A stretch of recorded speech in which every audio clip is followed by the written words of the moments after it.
Binabahan na natin mga kautol yung ating upo. Sira na mga kautol yung ating patula.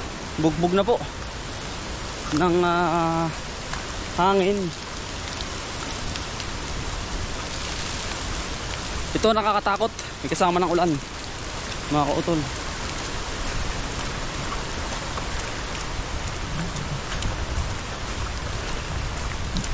Bukas makikita natin yung pinakang feedback nito.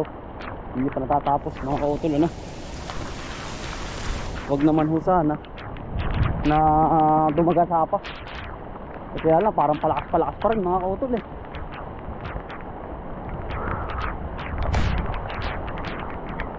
Ingat po ang lahat. Tayo po maya pauwi na rin at nagpakaan lang ho tayo ng baboy.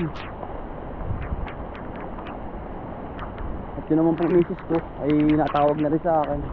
Hayaan hong mga kautol, tayo na ngayon palitimba. Sira ang kabuhayan mga kautol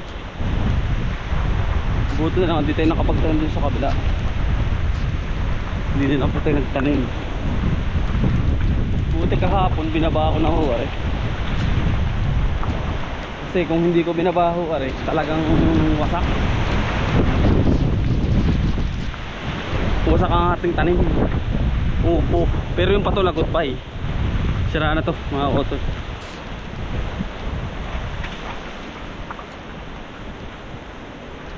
Wanasak na yung sili. Hindi ko bababain na mga kautol dahil mahirap na, baka tayo matamaan pa doon. Yan ang ating upo. Yan binuhal ko na kahapon. Ay itong iba ay bubuhal ko pa rin. At alam mo naman mga kautol, mahirap na, kailangan nating ibuhal.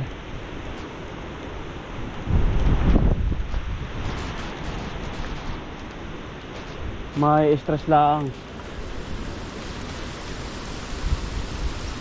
Saka ko na ibabangon dahil sobrang lakas talaga mga kautol nung bagyong yan.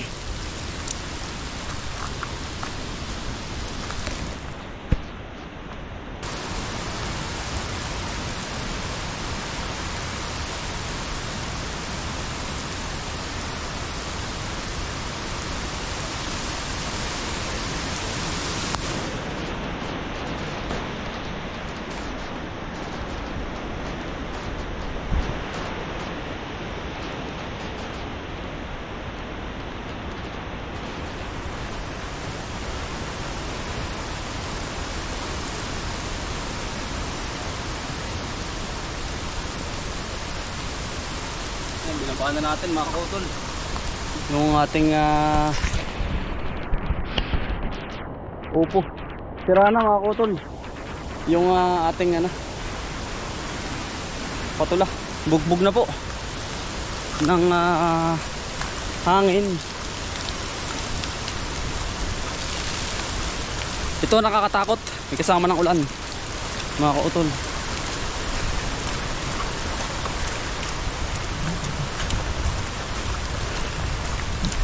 Bukas makikita natin yung pinakang feedback nito. Hindi pa natatapos mga kautol Huwag naman ho sana na dumagasa pa. Kaya lang parang palakas pa rin mga kautol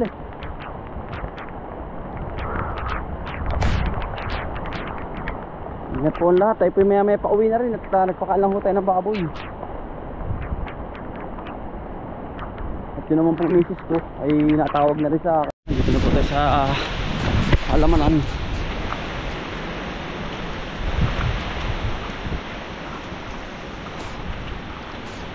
Ay, yari na mga kautol.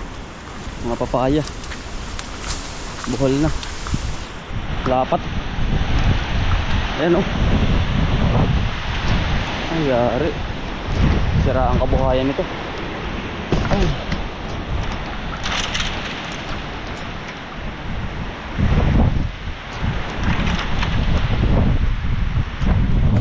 buhala na. Ayan. Ay, kung may tanim tayo dito, siguradong wala na po, wash out na ito. Ay, nabuhal na. Ba, wala pang tanim, nabuhal na. Talaga, mayroong malakas nga talaga. Ay, buklat na po pati mga plastic, oh. May kalakasan po talaga mga kautol. Ayan, hiklat na yung mga plastic natin.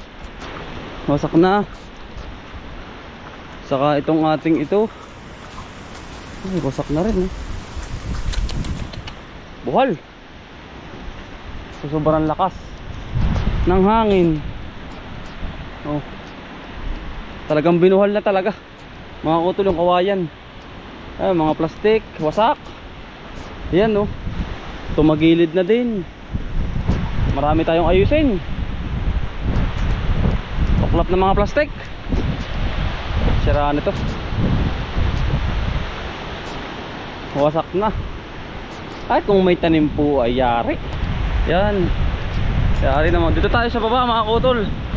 Binisita natin. Ayan. Ang baba ng hangin, oh. Ang baba mga kautol.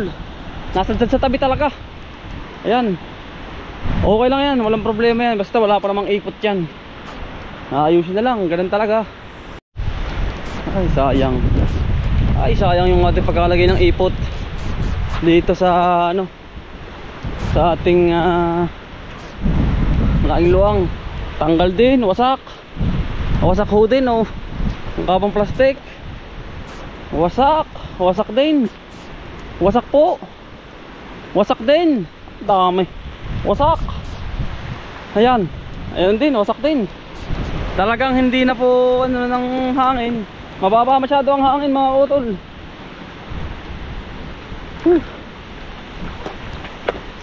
Kukumustahin ko lang itong ay yari mga utol. Nakakapanlambot. Mga utol.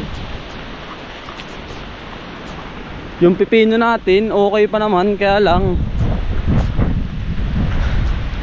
yung sili natin wasak. Ayan, oh, laglag na ang mga bunga. Sayang. Yan, umahal pa naman. Wash out na agad mga kautol. Ay nako.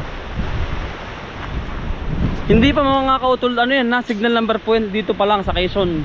Sa Quezon. Pero yan o ay mamaya pa mismo ang dating gabi. Todo na po ngayon ha. Ay kaya lang ay talagang yung ating sili ay putol-putol na. Hindi na ho bababa. Putol-putol na. Yung pipino natin ay yari na rin. Sana makarecover, makapitas pa rin tayo. Lord, ikaw na po ang bahala dito sa ating halamanan or sa lahat ng buong Pilipinas na nasakupan. Ay gabayan nyo po kami sa aming pong kabuhayan at kaligtasan. Yan mga kautol, ano, wasak po talaga. Yan, putol-putol na. Yan, namamalad na pati plastic. Si Lord ang bahala sa inyo. Yan, talagang si Lord na ay wasak na mga kautol ang ating kabuhayan. Subok lang uli, ganun ho talaga mga kautol. Subok ng subok. At isa pa ay huwag kang bibitaw mga kautol. Isa pa ay ano, lalong tatatag ang ating ano, ang ating paghahalaman dahil siyempre andyan po kayo, sumusuporta po sa amin. Nakakabugod, delikado itong kahoy na ito. Sumusuporta po sa aming buong pamilya. At yung iba rin po, ano po, ganun po talaga.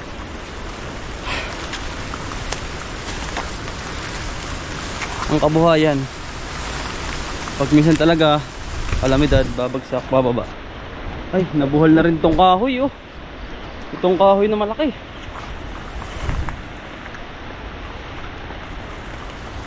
Nabuhal na. Buti hindi bumagsak sa halamanan ko. Ito,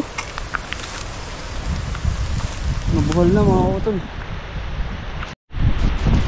Si Lord ang bahala sa inyo. Yan, talagang si Lord na ay wasak na mga kautol ang ating kabuhayan. Subok lang uli, ganun ho talaga mga kautol. Subok ng subok. At isa pa ay huwag kang bibitaw mga kautol. Isa pa ay ano, lalong tatatag ang ating ang ating paghahalaman dahil siyempre andyan po kayo, sumusuporta po sa amin. Nakakabugad, delikado tong kahoy na to. Sumusuporta po sa amin buong pamilya. At yung iba rin po, ano po, ganun po talaga.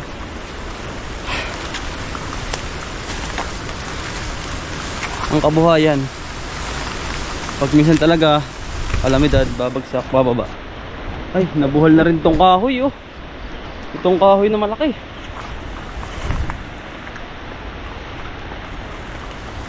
Nabuhal na. Buti hindi bumagsak sa halamanan ko. Ito oh. Nabuhal na mga utol. Buhay na po tayo mga utol. Galian na tayo, baka tayo matrap mga utol sa daan. Ay mga utol ay gawa ng nagbubungkalan ng mga saging. Anandalian lang tayo muntarinit, nagpakala ng hayop. Bukas natin makikita yung resulta. Basta ingat lang po palagi kayo buong Pilipinas. Alam ko namang nandyan si Lord para ligtas po tayo sa kahamakan mga kautol.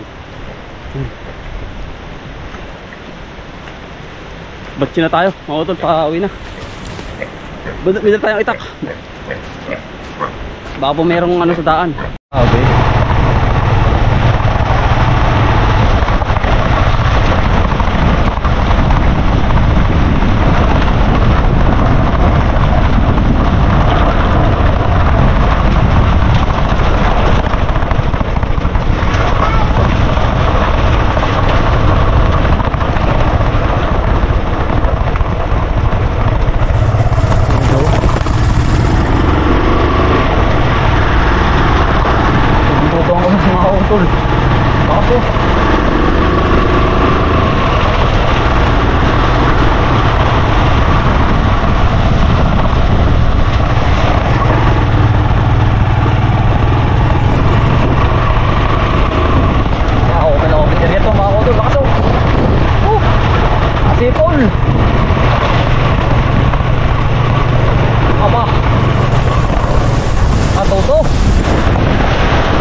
Putol.